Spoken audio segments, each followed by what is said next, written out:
નમસ્કાર મિત્રો સ્વાગત છે તમારું અમારી યુટ્યુબ ચેનલમાં। આજની વિડીયોમાં વાત થશે આજે તારીખ 28 ઓક્ટોબરથી લઈને 6 નવેમ્બર સુધી ગુજરાતમાં કેવું રહેશે હવામાન। અત્યારે જે ગુજરાતમાં વાતાવરણમાં પલટો આવ્યો છે તેની પાછળનું મુખ્ય કારણ છે કે અરબી સમુદ્રમાં એક ડિપ્રેશન સર્જાયું છે। બંગાળની ખાડીની પણ એક વાવાઝોડાની સિસ્ટમ સક્રિય થઈ છે। બંને સિસ્ટમોના ભાગરૂપે થઈને ગુજરાતમાં લો ક્લાઉડ ફોર્મેશન સર્જાયું છે, જેના લીધે થઈને ગુજરાતમાં હજુ પણ 4 થી 5 દિવસ વરસાદની શક્યતા રહે છે। એટલે મિત્રો હજુ પણ થોડા સાવચેત રહેજો, એલર્ટ રહેજો। હવે મિત્રો તારીખ પ્રમાણે વાત કરીએ તો આજે તારીખ 28 ઓક્ટોબર થઈ ગઈ છે।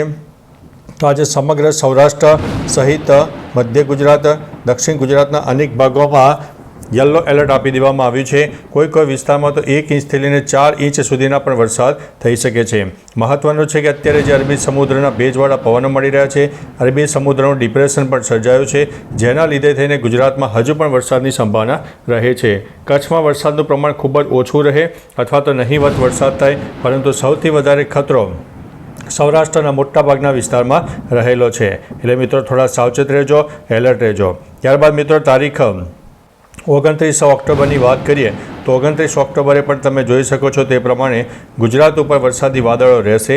ખાસ કરીને સૌરાષ્ટ્ર અને દક્ષિણી પટ્ટો હોય, પૂર્વ તરફના વિસ્તાર હોય, દક્ષિણ ગુજરાતના અનેક ભાગોમાં વરસાદની શક્યતા રહેશે। ભલે મધ્ય ગુજરાત ઉપર સિસ્ટમ મિત્રો તમને ન દેખાય, પરંતુ મધ્ય ગુજરાત, દક્ષિણ ગુજરાત અને સૌરાષ્ટ્રના અનેક ભાગોમાં વરસાદની શક્યતા રહેલી છે। અને આ જે ડિપ્રેશન છે એ સામાન્ય થોડું અરબી સમુદ્રમાં થોડું દૂર ચાલ્યું જાય, પરંતુ તેની અસર હજુ પણ ગુજરાતને આવનારા 3 થી 4 દિવસ જોવા મળનારી છે। ત્યારબાદ મિત્રો તારીખ 30 ઓક્ટોબરની વાત કરીએ તો 30 ઓક્ટોબરે પણ સમગ્ર ગુજરાતમાં એક વરસાદી માહોલ સર્જાશે।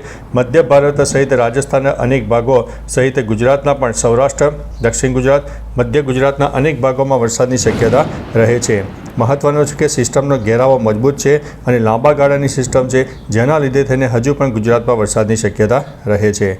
31 ઓક્ટોબરની વાત કરીએ 31 ઓક્ટોબરે પણ સમગ્ર સૌરાષ્ટ્ર સહિત દક્ષિણ ગુજરાત અને મધ્ય ગુજરાતના મધ્ય અને દક્ષિણ તરફના વિસ્તારમાં વધુ વરસાદની શક્યતા રહેલી છે। એટલે મિત્રો ટૂંકોને ટચ આગામી 3 થી 4 દિવસ સૌરાષ્ટ્ર, દક્ષિણ ગુજરાત ઉપર એક મેઘતાંડવની અસર જોવા મળશે। અને મિત્રો સૌરાષ્ટ્ર અને કચ્છના અનેક ભાગો સહિત અનેક વિસ્તારમાં વાદળછાયું વાતાવરણ, તો કચ્છ અને ઉત્તર ગુજરાતના પણ અનેક ભાગોમાં એક લો ક્લાઉડ ફોર્મેશન સર્જાશે, પરંતુ છૂટોછવાયા વરસાદની શક્યતા રહે છે। ત્યારબાદ મિત્રો તારીખ 1 નવેમ્બરની વાત કરીએ તો 1 નવેમ્બરે પણ ગુજરાતના મોટાભાગના વિસ્તારો, જેમાં મધ્ય ગુજરાત, દક્ષિણ ગુજરાત, સૌરાષ્ટ્રનો દક્ષિણ પૂર્વ તરફનો વિસ્તાર, ઉત્તર તરફનો વિસ્તાર, અનેક ભાગોમાં લો ક્લાઉડ ફોર્મેશન ચાલુ રહેશે, પરંતુ જે 31 ઓક્ટોબર સુધી વરસાદ થયો હતો તે વરસાદની તીવ્રતામાં નોંધપાત્ર 50% સુધીનો ઘટાડો થઈ શકે છે। 2 નવેમ્બરની વાત કરીએ તો 2 નવેમ્બરથી આ જે સિસ્ટમ છે એ થોડી ઘણી નબળી પડે, કારણ કે બંગાળની ખાડી અને અરબી સમુદ્ર થોડે ઘણે અંશે જે એક્ટિવ હતો તે હવે નબળો પડે તેવી શક્યતા દેખાઈ રહી છે અને ડિપ્રેશન પણ ઘણું બધું ઓછું થઈ જશે।